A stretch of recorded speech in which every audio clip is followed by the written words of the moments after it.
The first 2 years, I coded literally till 4 a.m. every day. When I wasn't coding, I was with those early 4 customers and watched them use the software and then iterate quickly so that if something didn't fit with their workflow or it didn't consider something that they needed to do with their inventory, there would be another iteration of the software that was out, within a week or so. But when I've mentored companies that are building these SaaS solutions, in order to have attractive metrics that are going to be interesting to VCs, they're shortcutting a lot of the product development and the basics of building a business like we did. Ready to go?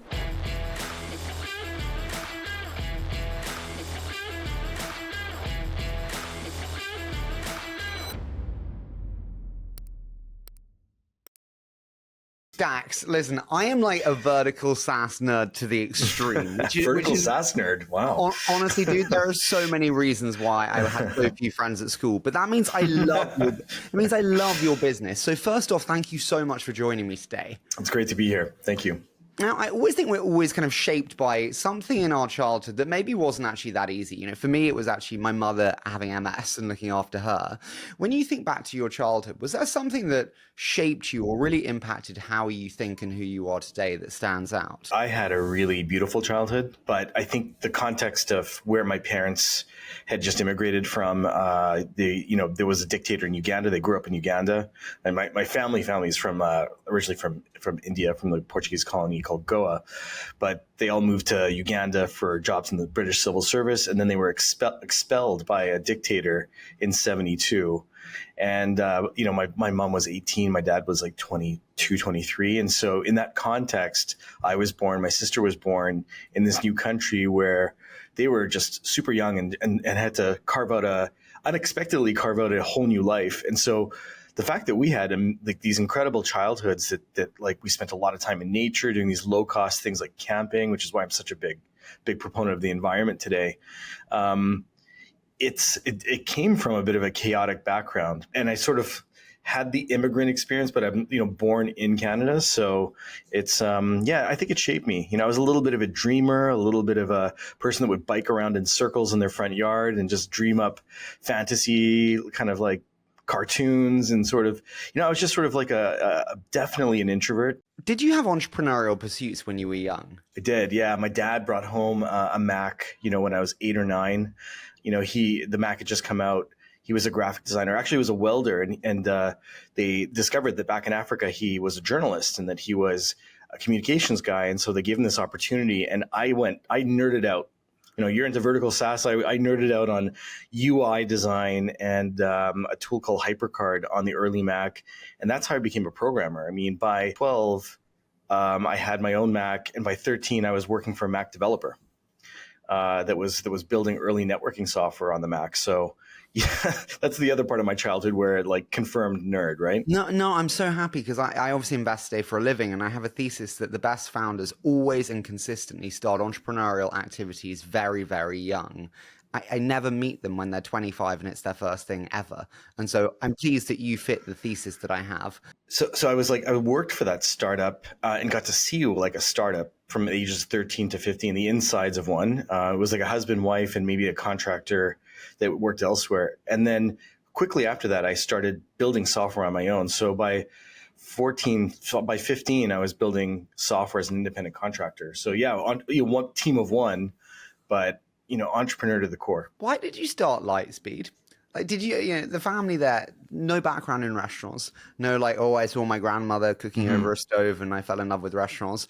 Why did you start Lightspeed, and what was that aha moment? The environment that I grew up, obviously there's a big background in the early Mac and being a part of that Mac ecosystem, whether it was the early developers or the dealerships. Before there was Apple stores, there was dealerships. And I grew up in those dealerships. I was doing tech support. I was working in them. I was, major little nerdy Dax.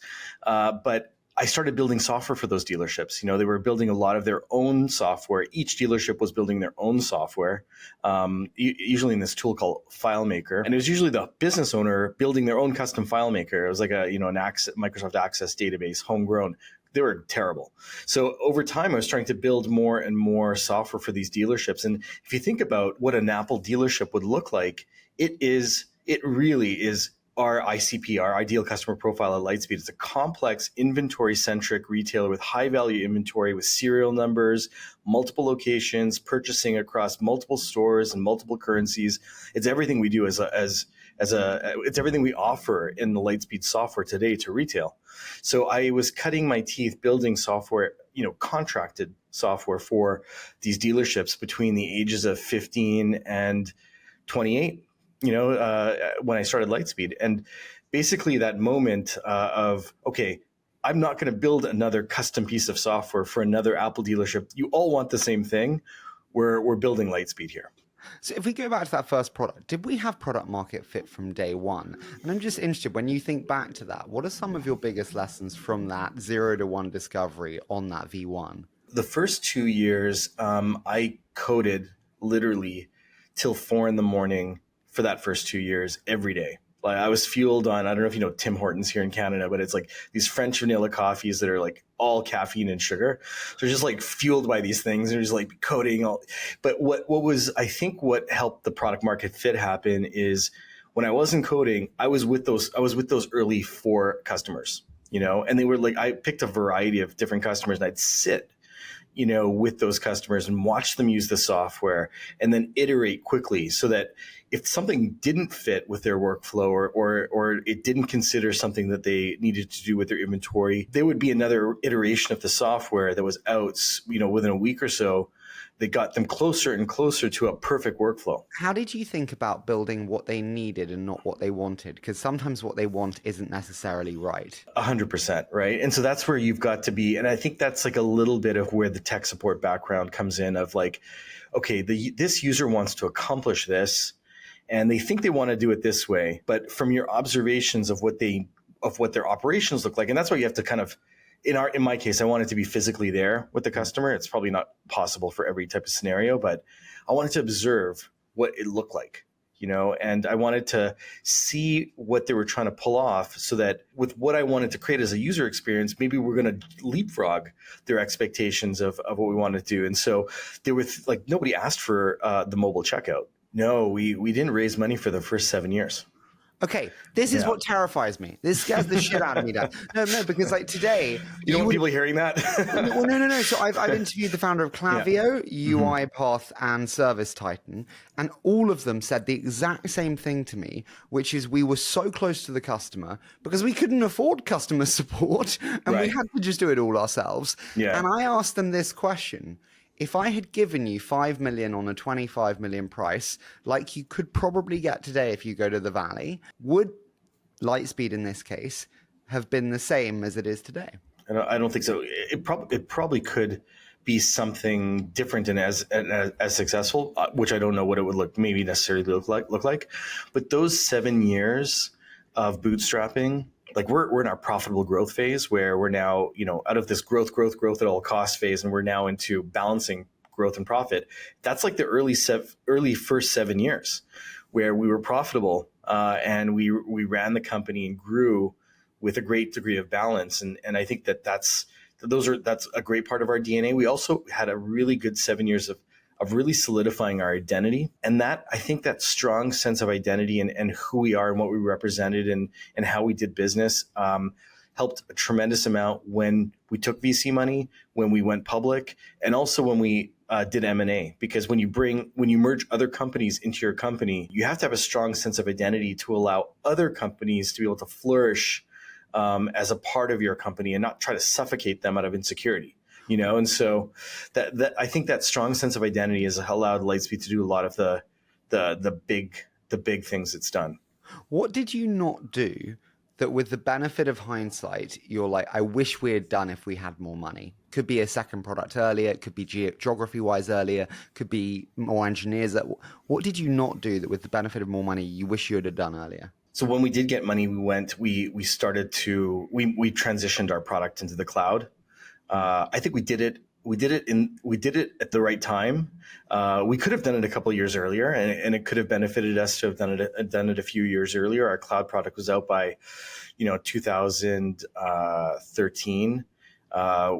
Square, some other folks like Shopkeep had, which we acquired later, maybe had a couple years on us because of that. But maybe that might have sped things up in our journey potentially. Why did you decide then was the right time? 7 years in, it's a long period of time. Why did you decide then? And what revenue were at when you decided to raise? I'm fascinated. We were at 10 million.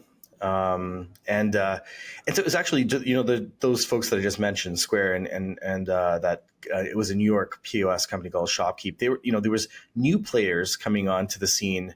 Because at this point we were competing with legacy black plastic POS systems. It was easy, to compete with them. But then other POS systems that were more forward-looking, more cloud-based, like Square, even though it was very simple at the time, and like Shopkeep, which was an iPad POS, which we had, but ours wasn't cloud-based.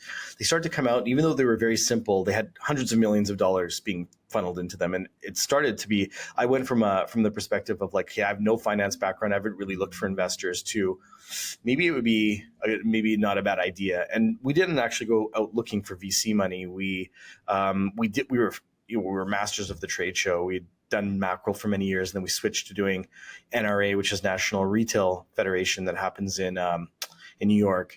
And in 2000, it was January of 2012, a number of VCs come to our booth looking for the future of retail, because every retail player is there. And they identified Lightspeed as that. And within a few weeks, we had Accel partners who, the investors behind Facebook and good old Ryan Sweeney. Yeah, Ryan Sweeney was our partner, Ryan and John. And then within 2 weeks of that, they were in Montreal at our office. And then within a few weeks of that, we had $30 million. Wow! So it was a $30 million investment. Mm-hmm. Well, the diligence took a few months, but within a few weeks, we had a term sheet. And so it wasn't something that I contemplated. It wasn't even something I fully understood of all of how all that worked. Participating preferred curve, I didn't know what that meant. So when I hear you speak, Lightspeed's a phenomenal business, and you're a phenomenal entrepreneur. 7 years to 10 million in ARR. I mean that respectfully, but in today's SaaS investor benchmarking, it's not fast enough growth. But now you're at you'll end this year at close to 900 million in ARR. Yeah. So this fiscal year that we just finished was about 900, but this fiscal year we were forecast to be $1 billion in revenue. Okay, but my point being, that was kind of slow trajectory. And so it's do you think SaaS investors today have broken models that will miss great companies like Lightspeed, given the new demands of venture? I know that when I've mentored companies that are building these SaaS solutions, they're having to, in order to have attractive metrics that are going to be interesting to VCs, they're shortcutting a lot of the product development and the basics of building a business like we did. Obviously, there's less room to test and battle test and get to something really phenomenal. Potentially, I'm sure there's outstanding entrepreneurs to get there, despite all those constraints of having to do it quickly and prove what they've got is worth a big term sheet. The slow burn, I think there's quality that happens in that process, and let it cook, right? I totally agree with you. I think we should actually ban companies that are not extremely capital intensive from raising for the first 5 years. It would be fascinating to see the outcomes of those companies and compare them like for like. Can I ask you mentioned the increasing competition there. What are your biggest lessons in how to play and win in intensely and increasingly competitive markets, given the journey that you've been on? It's always good to create your own greenfield, your own, blue ocean, whatever metaphor you want to come up with. I think it's important for when you're competing that the actual value. Like, our value is not that we can take a payment. Our value is that we are running a complex operation for one of these businesses, and that's their source of truth. That's their source of we're creating the competitive advantage for them versus their competitors, and so you've got to find that segmentation where you clearly have that right to win, and you've got the right product market fit. What are your biggest product marketing lessons on how to expand that core customer ICP from, say, retail to also add in, say, hospitality without alienating the core that you've just acquired? It's always a little bit of a risk to defocus. And I think right now that I've been back at Lightspeed for 5 months as CEO, I was executive chair for 2 years. I think there are areas where it's going to be helpful for us to focus again, where we've decided to spread our wings, maybe in too many places, too many regions, across too many products, a lot of acquisitions. It's always exciting to grow the business, especially when the market's rewarding growth. Can I ask you, when you think about your early go-to-market and early distribution, what did you not do well? What do you look back on and go, that was a big mistake? And what do you learn from that? Well, the reseller strategy was really successful. In those first 7 years, we spent zero money on advertising, right? But we spent a lot of money on these reseller conferences twice a year. And we'd have like 300-400 people show up. And actually, when the VCs came and saw that, they went undercover. They went undercover under false identities. It was a lot of fun. During our Dallas certification camp, our term sheet went from 25 million to 30 million because they were like, wow, you got a massive community of people around from like Saudi Arabia and like in like Europe and Australia and all over the US and Canada, and like everywhere people are coming to learn how to sell Lightspeed and are generally also users of Lightspeed. I think we did a good job at first of integrating our direct go-to-market effort because we had internal salespeople, but we always gave priority to the reseller. I think as we got bigger, we had struggles with, okay, when does it become a direct lead? When does it become a reseller lead? Some of the resellers weren't as fast as the other ones. We're like, if we kept that as a direct lead, we could just close that on our own. And then as we went into the cloud and there was less of a need for a reseller to do hardware, we started to lean more and more towards doing everything direct. And then as we did a high velocity sales model, we went very direct. And I think we cut out a lot of the reseller energy. And I think that a lot of that network died away. And I think that might have been a mistake because now we're trying to bring it back a lot because there is more complexity now. Now we're doing the more complex hospitality businesses and so on, and we're building that partner channel. Obviously, it's a new evolved way of go to market with partners, and we have a very huge direct effort and an outbound effort on the street. So, was it always a high velocity direct sales model? No, at first it was all resellers. No, sure, but no, totally. But when you move more to direct sales, yeah. The traditional idea, perceived notion is that actually it's quite a slow sales cycle. They're not generally that technology adopting. They have slower adoption cycles. Was it high velocity? And also, your ACVs were still pretty high then.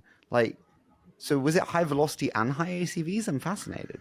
I mean, our sales cycle was like 30 days. It was I think it's not enterprise sales cycles. What was the ACV? What was the ACVs then? This is back then, so not obviously. So sorry, what's the acronym? Average contract value, like the average. Okay, yeah. Okay. Yeah, it's like a few, sub 5,000 in a lot of cases. Wow. Okay. And so I'm sorry, I'm fascinated. How do you do it? You call them up and say, "Hey, Dax, do you need our help with Lightspeed?" Do you go into the stores? What was it?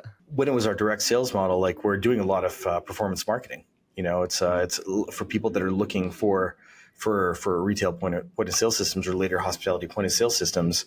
You're generating all those leads, then you're qualifying the leads, then your salespeople are closing. And then the close rates, we had really, really strong close rates because we prospected, leads that were very much in our wheelhouse. They were a good match for the product. Now, today we're going after ICP merchants, and we're making a transition with locations where before we were going after everything, and a lot of everything in terms of every range of GTV. Right. So 500,000 and above is really where Lightspeed's determined where our product is the best fit. But we have a lot of customers that are sub 500,000 as well. I went to the site though. Sorry to interrupt you, Dax. Yeah. Obviously before this, and it's I mean this in the nicest way, but I don't know how to say it nicely. It's super enterprisey. There's no PLG motion there. I couldn't sign up and see much. It was heavy enterprise. Is that deliberate? Yeah, because there is a lot of, I think for our ICP, which is 500,000 of annual transaction value, they do want to speak to somebody. There is complex operations. It's not something you're going to sign up for and just start going with. There is a segment of customers that's below that could probably do that. But it's no longer our main target. And I think that over time, you have to make choices and you have to choose focuses of like, who do you really serve? Like, and who is really going to want to pay for all the functionality that we have. So it's a really rich system. If your needs are X, it may not be that you want to spend the money on everything Lightspeed can do. You may be better served by a Clover or a Square or a Shopify. I think it's really important that businesses have opinions, which is like if you're sub 500K, like all good, but we're just not the right provider for you. And there's many others that are. Yeah, and so I think there's questions around our locations. So we're doing a transition basically over time from having a real mix of locations to, we're doing a capital markets day in the fall where we're going to lay out, how we really look at the locations and who are our ICP locations. What's the cohort that's important for Lightspeed to grow as part of it churns naturally over time. One that I was astounded by is one of your options on your site is golf. Yeah. I was like, I literally you would assume that I could play golf. I put it in this group of vertical SaaS nerds, and I was like, guys, like, what's going on here? And they were like, oh, golf's a massive segment, Harry. I was like, what? And so I'm just finding like, golf is a big segment for Lightspeed. So it is a retail hospitality hybrid, right? So if you think of a golf course, it's got retail pro shops and it's got hospitality venues on site as well. And so there was a partner of Lightspeed's called Chronogolf, integrated the Lightspeed systems, the retail one and the hospitality system, and put them together and built over top of it, they built like a golf management piece, right? So managing tee times, managing memberships, all of that. And so that was like a really interesting independent software vendor that kind of took all the different Lightspeed components, as well as some e-commerce components and other things, and created a golf system. So we acquired that company, and actually JD Saint Martin is the president of our company. He's a pretty important person at Lightspeed. And so, golf is a really good example of all of our products coming together to serve yet another vertical that's like really, really well served by using the entire suite.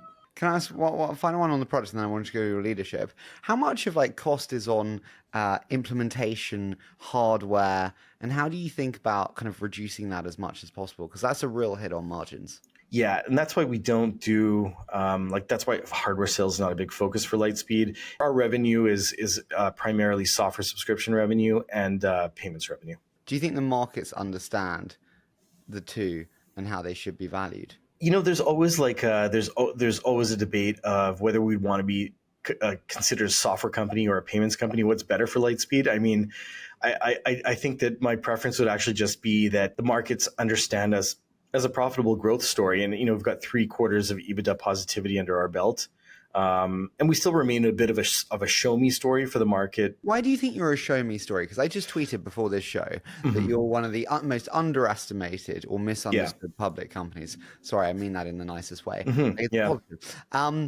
But like, why are you a show me? So I think we've been a grow story for a long time. Last year, we spent almost the entire fiscal year rolling out Lightspeed payments and converting a third of our base, making sure a third of our base was converted. So now we've got this really great foundation for profitability. I've spent a lot of time and focus on cutting OpEx. And so I think we're doing a lot of the things the market wants to see. I think it just wants to see that plus software revenue growth as opposed to payments growth for a few quarters. Did OpEx get too high? Was that something that needed to be brought under control? It just hasn't been a focus. And that's part of the reason why I think it's important for the founder to come back, because it's a new phase for the company being a profitable growth story. Talk to me about that, because, you're chairman, you can be chilling on a beach or, doing whatever you want to do. You obviously weren't chilling on a beach, but you can do whatever you want to do in a different capacity. Why did you decide to come back, and why was then the right time? What's great about being the executive chair is it's great for a founder because you can be on the email, you can be on the Slack, you can be get the pulse of the business, but you really aren't in the day-to-day operations. You can kind of see it happening and unfolding online. But being in the chair is very different, and I think that we are in a new phase, and we've pulled off some incredible things, the acquisitions, getting to 2 flagships, making the payments thing. A lot of the market was skeptical on the payment, that we'd be able to execute on the payments thing.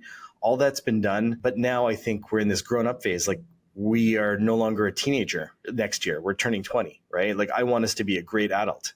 You know, we know what the formula is, you know, and I think that it's a good time for a founder to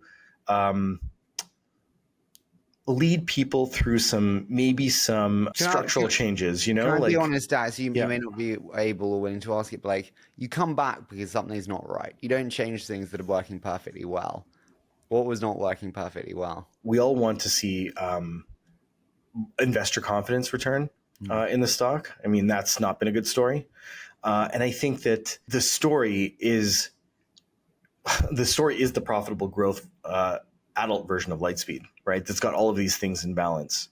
And I think that JP felt, the board felt that the founder, it's a good moment for the founder to be able to tell that story and lead the team through the transitions that are necessary. And we had to do in the 5 months I've been back, we've had to do some tough things. We've had to do reduction in force. We've had to, get into the capital allocation strategy. We've had to, had to make some big, clear statements that calm down nerves about no M&A, no large M&A, and show great growth numbers. Show like a great forecast of a balance of profitability and growth. Like, so there's been lots of not resets, but clear definitions of what it's going to look like for investors. And now I think that they want to see that consistency. That you mentioned the riffs. What are big lessons in terms of how to do riffs well? Respectfully, as hard as they are, you're not alone. I think everyone does riffs this last 18 months, horrible as they are. Any advice on how to do them as best as can be? So it was the first one I've done, because Lightspeed did one the year before, but it was my predecessor. And I underestimated how emotional that process would be. It's difficult. People are so excited to be a part of this story, and to let like talented Lightspeeders go and when you're responsible. I mean, you have to do it for the greater good of the company, but it's hard. It's hard. I think we learned a lot from the first time. I mean, there's a lot of logistics and coordination of those emails that go out and the packages and how people are informed that they're staying. And we actually pulled off a very flawless execution. We got a lot of high marks from folks on how it was done. I think it's one of the toughest things I've ever had to do, because I'd never done layoffs personally at the company, and it's almost been 19 years, If the M&A worked so well, do you agree with the decision and the statement that we won't do large M&A moving forwards? We did a couple of really great things with our acquisitions, but what we haven't done and we haven't finished doing is all of the back-end integration. So there's a lot of costs that we can pull out. There's a lot of things that we can sunset over time. That work hasn't been done. That's like the third phase. And so I'll be giving like a plan at our Capital Markets Day on how that's going to look. But I don't think that we should be adding more until we've done that. And the market doesn't want to see more confusion added to the picture when we're trying to simplify and focus. What do you think the market doesn't want to see, but you think is still beneficial to the business? Like, I don't think that large M&A would benefit the business either. I think that we accomplished what we wanted to do with the last, like all the M&A that we did between 2020 and 2022 of like consolidating all the complex hospitality and retail players that were like a similar size to us. We did that, right? There's not really another list of players that we want to do that with. What do capital markets like not want or want to see that is opposite to what's actually good for the business? So they may say, oh, we want just US. And actually, it's better to continue building out an international portfolio. Or they may say, right. oh, we don't want product expansion. And then it's actually better to build product expansion. Where is there a misalignment between what the public market wants and what's good for the business? I think when it comes to M&A, what I've heard, and I've spent a lot of time listening to shareholders, it's one of the best things about being a public company is you get some really direct feedback from people that are bought into you, And the very frank feedback is Lightspeed doesn't need further distractions with new M&A projects. Ingest and digest all of the things that are a part of the company now, and make sure all of that is creating value. and that's and that the company is generating profit. At the end of the day, I think there's another thing that I haven't mentioned, that when we went public in 2019, we were a much simpler company, 70 million in revenue on the Canadian. 70. Yeah.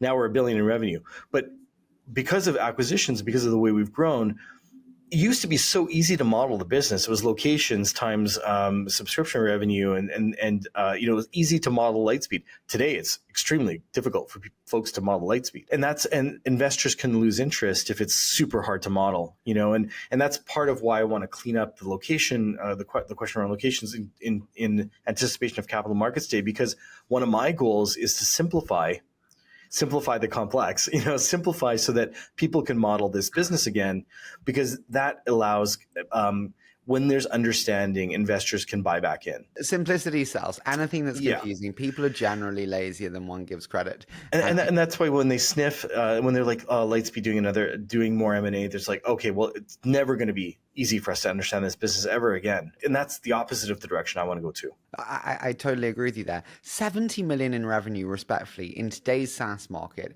is insanely low to go public. There's a generation of investors now that are saying, hey, SaaS companies, you should go public earlier. Your approach is the right approach, and building in public is the right one, not staying private till we're 700 million in ARR and taking in it. What would you advise founders who may be in that position where they're at 100, which is amazing, and they're listening to some going, go public, and they're looking at others saying there's a lot of free private market capital, stay private? I would say it's been my favorite phase of the company, despite the challenges. Being a public company, I think, has been so good for Lightspeed. It's really a graduation. It's a graduation in your processes. It's a graduation in your storytelling. You get a ton of, like I mentioned earlier, you get a ton of feedback from shareholders that have a tremendous amount of pattern recognition. Your business improves. If you're listening, your business improves. How it feels different from VC, and we had some really great VCs with Innovia and with Accel, and some pension funds. But you really feel like there's a couple of personalities that are your bosses, or not your bosses, but your key partners. Whereas when you're public, it's yours to screw up. Like investors can come in and come out, but it's you. Ultimately, it's really you and your team that you're failing. Maybe answerable to some key shareholders, but by and large, it's a very freeing and independent sort of way of operating. As I said, I love your business, and as I said, I tweeted this thing that's most misunderstood. At 900, give or take, and 2.7 billion market cap today, it's like 3x. Is there no desire to take it private? Like, I would be chomping at the bit to take it private at the mispricing of my business at that stage. Yeah, I think we're definitely in a transition. Like we talked about it. We're in this profitable growth phase. It's a bit of a show me story. There's I would say out of 6 check boxes that we've nailed 5 in the last couple months, and there's like maybe 1 more to go on software growth and location growth. And then I think we're there in terms of like the shopping list, and we have to show consistency. But I feel like there's a lot of value we can create on the public market. What trait as a leader are you almost ashamed of, but has been very contributing to your success? I have a certain degree of fearlessness. There's an appetite for risk. There's a reason why when I went into conservation, I'm like the person that's like ready to go into a jungle and not think about it, or all the things that we've done at Lightspeed that would seem like bold moves. I didn't hesitate to obviously to learn about the situation, but to go for it, Where's the hesitancy and fearlessness? That feels a bit like a job interview question when it's like, what's your weakness? And they're like, oh, I work too hard. There's a risk of getting burned by that, right? Have you been burnt by fearlessness before? There's areas that we've marched forward. We've had to course correct, it's definitely, I think it's easy to, it's not easy to be fearless. It's not easy to necessarily have courage, but if you take it in the context of, okay, we're okay with failing. We're okay with iterating. We're okay with like rescuing a situation. It's so funny. I asked this question of like many $billion founders, and it's like, I could give you like 50 traits of mine. Like, I'm like rudely impatient. Where like I will be really horrible because I'm so impatient. And it's like, it drives actually real velocity and cadence. No, but it's no. When you go over and say to someone, are you lazy or stupid? Right now, I'm thinking both. It doesn't build great culture, you know? Yeah. So, but I just find it funny because people often struggle and I'm like, fuck, I have so many that I could say for myself. Do you think you found yourself as a leader at some point? I know that sounds really weird and spiritual. I don't mean that, but like, I think you learn who you are in leadership. Yeah, I didn't think of myself as a leader, and that 2-year period I spoke about where it was like 4 a.m. in the morning, that was me transitioning from me being that independent software guy, one-man show. I was a little bit scared of my team. Like this software was selling really well and this team was growing. I was like on the 3rd floor of this apartment building. I rented the 2nd floor for Lightspeed. And that 2nd floor started to grow. Like there's lots and lots of people starting to show up there, because we were selling, the revenue was coming in and we needed more folks. Eventually I had to start talking to these people, and I was forced to be a leader. And we talked about the dreamer that I was as a kid. I was like an introvert, and I think Lightspeed's pushed me to be able to articulate a vision, to be able to communicate, but it didn't come naturally.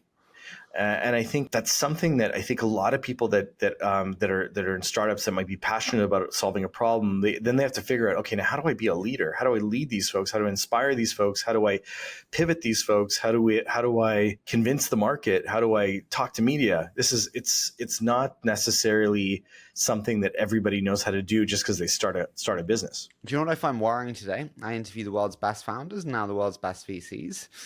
VCs are better at communicating than founders are. Right. Something is wrong with the world when that is the case. Huh? Mm-hmm. I don't know why that is. I think it's because VCs sell cash. And so you have to get really fucking good at selling. If it's like $1, $1. Well, my dollar's prettier than your dollar. My dollar's not different than the other dollar. Yeah. Mm-hmm. Yeah. I just go, I'm not a dick. And it's like, listen, I want to do a quick fire with you, Dax. So I say a short statement. So let's start with, what do you believe that most around you disbelieve? I really believe that individuals matter. I've seen individual business person, individual conservationists make such a huge difference. I feel like people feel like there's like this huge ocean of problems or ocean of just the status quo or the zeitgeist that not individuals don't really make a big difference. But I have some incredible examples. Do you think that's the case in a world of Greta Thunberg, Attenborough, influencers like Ronaldo or Messi or you name it? I think we're in a world where people realize that individuals are everything. Individuals are bigger than the biggest companies in the world. You're right, because you can have large figures, but can large figures make change? Can large figures actually do anything? Has Greta Thunberg, there's a lot of awareness, but I think when I look to, for example, let's say Paul Watson of Sea Shepherd saved every species of whale in his 50-year campaign, putting his body and the crews between pods of whales and whalers from Iceland and Japan, or business examples, Steve Jobs. There's individuals that I admire, whether it's in conservation or whether it's in technology. There are people that actually make things move. And I feel like there is this whole thing of Instagram influencers but I want action, right? I want to see, can individuals cause results to happen? And that's what I want to believe. And that's what I see in the things that inspire me. You're not into the personal brand content build, are you? Before this, I don't think you have a Twitter. Mostly on Instagram. Yeah. Okay. Yeah. Interesting. Tell me, who's the best board member that you don't have that you would like to have? I'd love to have a founder of a comparable company to Lightspeed that's sort of maybe done a similar journey, but in business software, in SaaS, maybe in payments, but that's gone on a similar arc or beyond it, hopefully beyond what we've done. Because I'd love to learn from that kind of person. Toby at Shopify would be one I would say, hey, that would be a really interesting addition. Well, I'm friends with them. But we compete enough. There's enough overlap that probably that wouldn't work. but definitely, close with Toby and Harley. What's the most contrarian or unorthodox advice that you'd have for founders listening? Everybody so loves their pitch decks, and I always see a little bit of a frown when I suggest to folks that the thing that made a huge difference to me is that I was forced to write a 3-year business plan in order to get our early grants. Like I got a $6,000 and $8,000 grant, when I was basically on unemployment when I started Lightspeed, and that 3-year business plan, I just thought it was so much BS. So I was like, I just got to do this and mail it in. But it was a written component and a spreadsheet component. And that business plan, we actually hit that business plan on the nose in year one. I think we failed a little bit on year one, but year 2, we hit it on the mark, and year 3, we exceeded it. And it actually changed everything about our pricing because we actually had to run everything through spreadsheets. It actually solidified and helped us decide what we were doing and what we're not doing. And I know it's not fashionable. And I know that people love their 10 slide pitch deck, but that's not a business plan. I think people are a little bit scared by the rigor of having to write an essay and then have a 3-year spreadsheet of what you're going to do. I don't know. I think it's necessary. I don't think we'd be the same company if we weren't forced to do that. It's so funny. I say, don't even bring me a fucking deck. I'm on like the opposite side because I'm like I'll fight you on this one. No. So you have a thesis, and I think there's a difference between like having a idea and a vision of how the world in your company transpires. But I think projecting out like a 3 or a 5-year financial model, I mean, fine, do it, but it's fucking poetry. And I actually think you might align yourself to it, which might misdirect you from the real opportunity. Yeah, I definitely hear those concerns, and I'm not a big master planner. Actually, spiritually, I really believe that you kind of leave the bigger plan's always going to be better than your stupid plan that you come up with your head.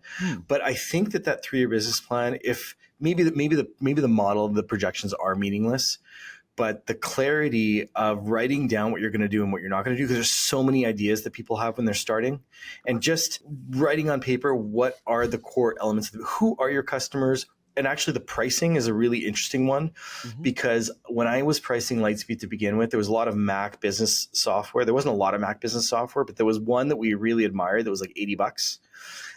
And we priced a little bit more than them because we really admired them, but we knew that we did more. It was a different space. It was like CRM versus POS. And, we did a lot more.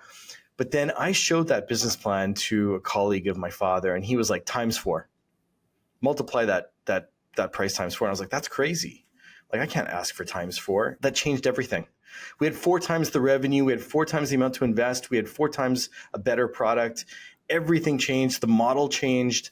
And so that business plan gave us the ability to dig into that price. Like, because if we'd gone with $100, we wouldn't be the same company. Totally. But I think on the flip side, it can also make you stick to a plan that you could have done better than. And a great example is like, actually, you can never forecast actually one founder or one company saying, you know what, Dax, I need you in payments. And you going, payments. We should look more at, and suddenly you're pulled into doing payments in year 2. I'm just saying that. You didn't know that you'd ever do payments. You thought you were just restaurant software, but you would not do payments because it didn't go to your model. But payments may have been perfect. Do you see what I mean? Yet, Harry, I would say that if I look at that original Lightspeed business plan, or Accel systems as we recall back then, with the product called Lightspeed, that is really the same customer, and it's so much is almost 20 years later, so much is it's the core of, it's still relevant in terms of who we define ourselves as and who we define our customer as. So yeah, we've expanded to payments, we've expanded to another vertical beyond retail, but it's crystallization of what we're offering and what we're doing in the value and how we're going to market. And even though that's evolved, it was a moment of clarity. So you would say to founders, write a 10-page memo with a financial plan? Yeah, I think it was like 6 to 8 pages with a financial plan. Maybe you will throw it away. Maybe you'll never look at it. But I guess what happened to me, I was like, wait a second. Referring back to this 3-year plan that we thought was BS, like, did we not just hit that number? Like, it looks familiar. You might surprise you. It may not. I definitely think it gives you clarity. I definitely think it forces you to think. Tell me, what have you changed your mind on in the last 12 months? I think that maybe because we were so growth oriented, I thought that the balancing of profit and growth sounded like something really limiting. But actually now I feel like it's a really positive constraint that's going to build like that long-term business that I want to see Lightspeed be, and like build that long-term value. So, it sounds Sounds like another interview question, Dax. yeah, it sounds like a constraint, but I know I think that it's you good. can have profit and growth beautifully in line together. Exactly. Wow. You know what, Dax? Politicians, they don't sound as smooth as you do. Thank you. Trust me, I've got the best. I have the same. We have LPs, and it's like, tell me about this company in your portfolio, and you're like, I'd love to talk to you about Lightspeed. And then they're like, okay, that's not what we asked you. Okay, tell me, what concerns you most in the world today? You mentioned, love of nature and conservatism. What do you love? What are you most concerned about today? The environmental trends concern me. That's why it's a big part of where I want to apply my startup DNA. I believe in the startup model, and so I've applied that to conservation, and I believe that Lightspeed actually helps with sustainability too, because the local businesses that are supported are like the ones that can actually make more sustainable decisions or more community-oriented decisions. But yeah, the environmental trends are terrifying. But I also I already told you that I believe in the power of individuals to get results, and I do believe in nature because nature's super resilient. Like in the projects that we've sponsored for conservation with Age of Union, I've seen nature come back from destruction. And so, whatever we throw at it, nature is really a miraculous thing. So yeah, it's worrying. It's worrying that the climate's changing really quickly, but I think nature's a solution that's pretty powerful. Like I also think that in society, we're disconnected from two things. We're disconnected from nature or disconnected from spirituality. And I think that's why we're unanchored. And that's why some of my projects outside of Lightspeed really try to look for how we can reconnect with those things in ways that that people find unexpected or exciting. So yeah, those are some of the things that they worry me, because we used to, like in terms of spirituality, folks used to have connections to community through their church or through their community hall or whatever. People used to know where their food came from or where their water came from, and now that's in the urban setting or in the modern setting. It seems like something in the past, and we don't have anything to really replace it with. And so it is this. Well, all we have is these public figures and influencers, and it's a lot of meaninglessness and American dream oriented individualism, and that's empty. It's nothing. There's nothing for the greater good. There's nothing collective about it. I think you're seeing religion replaced by brands. Yeah. And I'm not saying that religion is something we need to cling to, but we've seen it replaced by brands. You're right. Community ownership and belonging is replaced by brands. You used to go to church, and now you go to a Taylor Swift concert. You used to resonate with the Lord's Prayer. Now you resonate with, I don't know, fucking Love Story.